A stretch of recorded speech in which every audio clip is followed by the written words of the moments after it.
ఓం నమో నారాయణాయ నమస్వయ. మహాభారతంలో సభాపర్వం అండి. నేను దాండే కంటిన్యూషన్. ఆ, ఎక్కడైతే మయ మయసభలో ఎలా చెప్పాలంటే మయుడు నిర్మించిన సభ ఏదైతే నిర్మాణం, అక్కడ ధర్మరాజుతో పాటు రిమైనింగ్ వాళ్ళంతా ఉన్నారు కదా. అప్పుడు నారదుడు వచ్చి ఉన్నాడు. నారదుడు వచ్చేసి చెప్తున్నాడు, ఏమాత్రం శంఖ్యంప్రాణి కపటలైన దూతలు నీ నుండి కానీ నీ మంత్రుల నుండి కానీ నీ రహస్య ఆలోచనలను బయట పెట్టడం లేదు కదా. అంటే నువ్వు సేఫ్టీగా ఉన్నావా లేదా? ఎందుకు ఏమాత్రం కూడా అనుమానం రానివ్వకుండా ఉన్నటువంటి వాళ్ళు ఉన్నారా లేదా నీ దగ్గర? నీతిమంతులైన వాళ్ళు ఉన్నారా? దూతలు ఇటువంటి వాళ్ళు నీ రహస్య ఆలోచనలు పసిగట్టడం లేదు కదా, పసిగట్ట బయట పెడతలేదు కదా.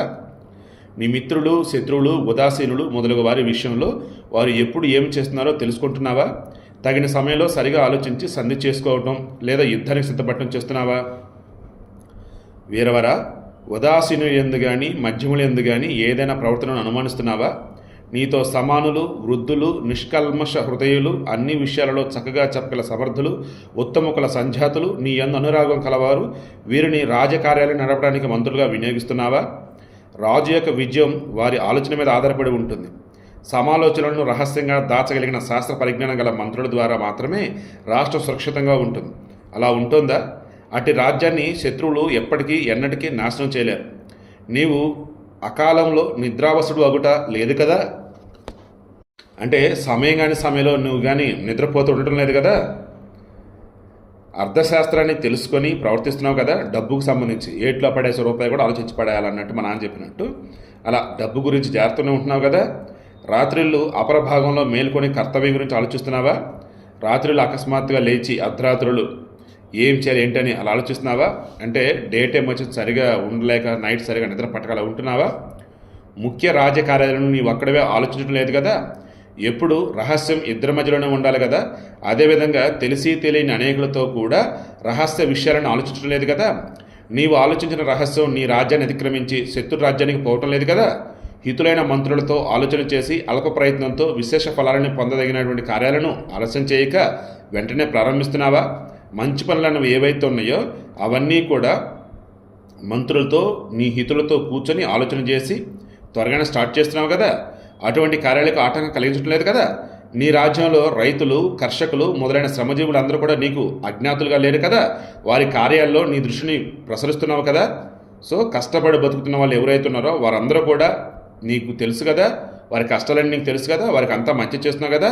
వారంతా కూడా నిన్ను వాళ్ళ ప్రభువుగా అనుకుంటున్నారు కదా. నిన్ను వాళ్ళలో ఒకడు, దట్ మీన్స్ మా ప్రభువు, మా ఇంట్లో వాడు అనుకుంటున్నారు కదా. వారు నీకు విశ్వాసపాత్రులే కదా. ఒకసారి విడిచిపెట్టి మళ్ళీ గ్రహించిన వారేనా అందరూ? అంటే మళ్ళీ సేవల్లో తీసుకున్నామంటే వారు నిష్కల్మషులని భావం అన్నమాట.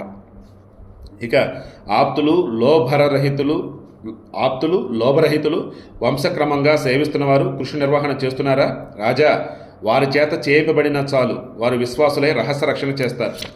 ధర్మజ్ఞులు, సంపూర్ణ శాస్త్ర మర్మజ్ఞులు అయినటువంటి విద్వాంసులను రాజకుమారులకు కానీ ముఖ్యులైనటువంటి యోధులకు కానీ శిక్షణ ఇవ్వడానికి నియమించావా?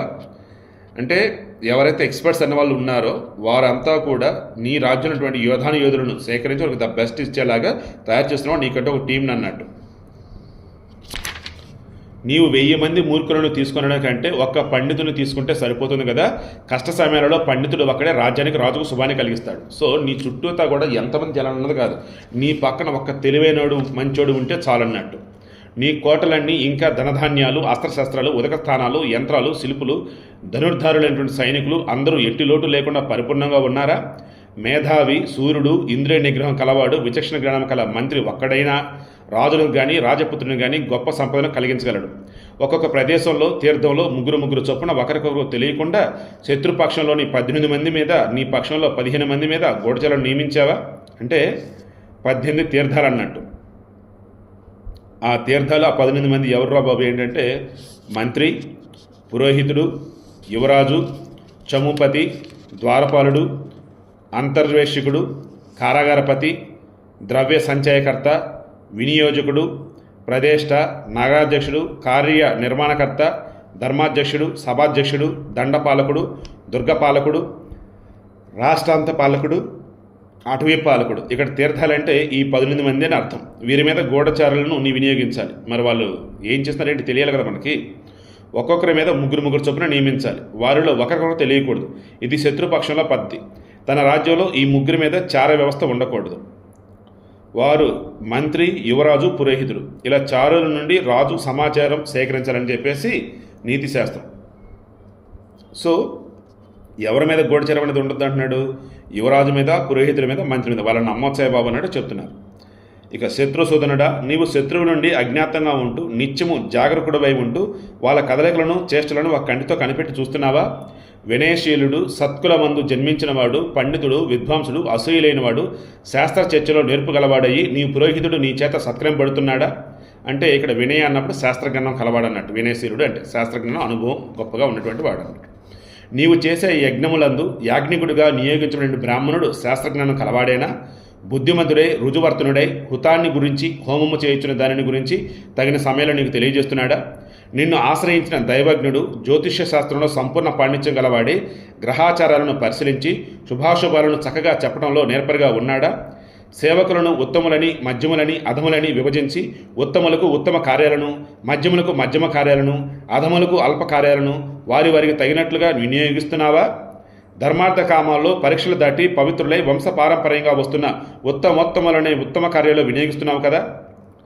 భారతశ్రేష్ఠ, కఠిన శిక్షలతో నీవు ప్రజలను బాధించడం లేదు కదా?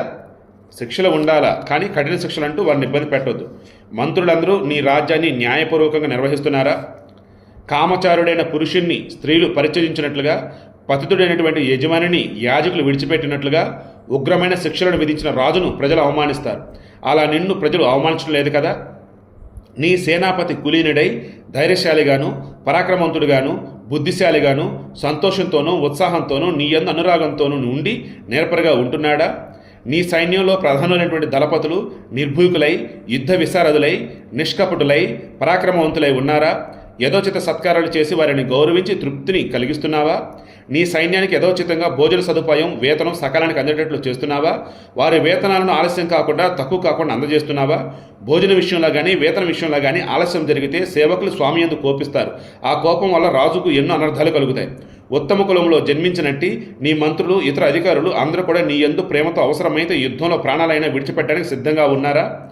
యుద్ధ సాధనాలను పూర్తిగా తానొక్కడి అదుపులోనే నిలుపుకొని నీ శాసనాలను ఉల్లంఘిస్తూ స్వేచ్ఛగా సంచరించేవాడు ఎవడు కూడా నీ సేవకులు లేరు కదా? నీ సేవకులు ఎవరైనా పురుష ప్రయత్నంతో కార్యాలు చక్కగా నిర్వహిస్తూ ఉంటే వారికి అధిక మర్యాద, వేతనము ఇచ్చి గౌరవిస్తున్నావా? దట్ మీన్స్ ఇంక్రిమెంట్ అన్నట్టు అనుకోవచ్చు, లేదన్నప్పుడు ఎక్స్ట్రా అలవెన్స్ అన్నట్టు అనుకోవచ్చు. అంటే ఖచ్చితంగా నీ టీంలో ఉన్న వాళ్ళు ఎవరైనా గొప్పగా పనిచేస్తుంటే వారికి ఆ రకంగా నువ్వు గౌరవం ఇవ్వాలా? గౌరవం ఇస్ నథింగ్ బట్ శాలరీ ఎక్కువ అన్నట్టు ఖచ్చితంగా ఇవ్వాల్సిందే.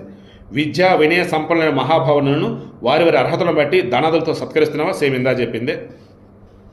నీ మేలు కోరి నీ కోసం ప్రాణాలు అర్పించినటువంటి వారి భార్య, పుత్రులకు కానీ నీ మేలు కోసం సేవ చేసి కష్టాలను కుటుంబాలకు కానీ రక్షణగా ఉంటూ వారి కష్టాలను తీరుస్తున్నావు కదా? దట్ మీన్స్ మన సైన్యంలో ఉండి ఎవరైనా చనిపోయినట్టయితే వారికి మనం ఏదైతే బెస్ట్ ఇస్తామో అలా అన్నట్టు. నీ వల్ల భయపడి కానీ, ధనసాధన సంపత్తి నశించి కానీ, నిన్ను ఆశ్రయించిన వారిని కానీ వారికి శరణి ఇచ్చి ఆదుకుంటున్నావా? యుద్ధంలో నీతో ఓడిపోయిన వారిని నీ పుత్రుడి వలె భావించి వారిని కాపాడుతున్నావా? ఓడిపోయిన వాడిని, శరణు వచ్చిన వాడిని ఖచ్చితంగా కాపాడాలి. అలా మన భారతీయులు చేసినటువంటి దరిద్రులు, నీచులు, నికృష్టమైనటువంటి ఆ ఎడారి మతస్థులు ఎవడు అలా చేయలేదన్నమాట. రాజా, ఈ సమస్త భూమండల ప్రజలయందు సమదృష్టితో, ఆర్జవంతో ఉంటూ వారిని అందరినీ తల్లి, తండ్రులు, బిడ్డలను రక్షిస్తున్నావా? నీ శత్రువు స్త్రీ, జోదం మొదలైన వ్యసనాలలో చిక్కుని కష్టాలు చిక్కున్నట్టని తెలిస్తే అతనిపై త్రివిధ బలాలైన మంత్ర, కోశ, సైనిక బలాలను ప్రయోగించి అమిత వేగంతో పరాక్రమించి అతని రాజ్యాన్ని ఆక్రమించుకుంటున్నావా? సో అవతల వాడు వచ్చేసి నీ శత్రువు, వాడు వచ్చేసి మత్తులో తూగుతున్నాడు, అమ్మాయిల పిచ్చితో ఉన్నాడు, జోదం పిచ్చిలో ఉన్నాడు, అది నీకు తెలిసింది. అది సరైన సమయం వాడిని అదుపులోకి తీసుకోవడానికి. మరి అవకాశాన్ని వాడుకుంటున్నావా అన్నట్టు. సో ఈరోజు మనం చర్చించినవన్నీ కూడా ఒక పాలకుడు అనేవాడు ఎలా ఉండాలి, ఒక సక్సెస్ లీడర్ ఎలా ఉండాలి, ఏంటి అది మొత్తం ఇది మనకు కూడా అప్లై అవుతాయి. ఒక ఫ్యామిలీని మనం చూసుకోవాలి, ఒక ఆఫీస్ని మనం చూసుకోవాలి, మనకంటే ఒక గోల్ ఉంది, ఈ లోపు ఎలా ఏంటి మొత్తం మనకు అప్లై అవుతాయి. ఇంకా ఉన్నాయి, నారదుడు ఇంకా ధర్మరాజుకు సంబంధించి ఏం అడిగాడు ఏంటి రేపు డిస్కస్ చేద్దాం.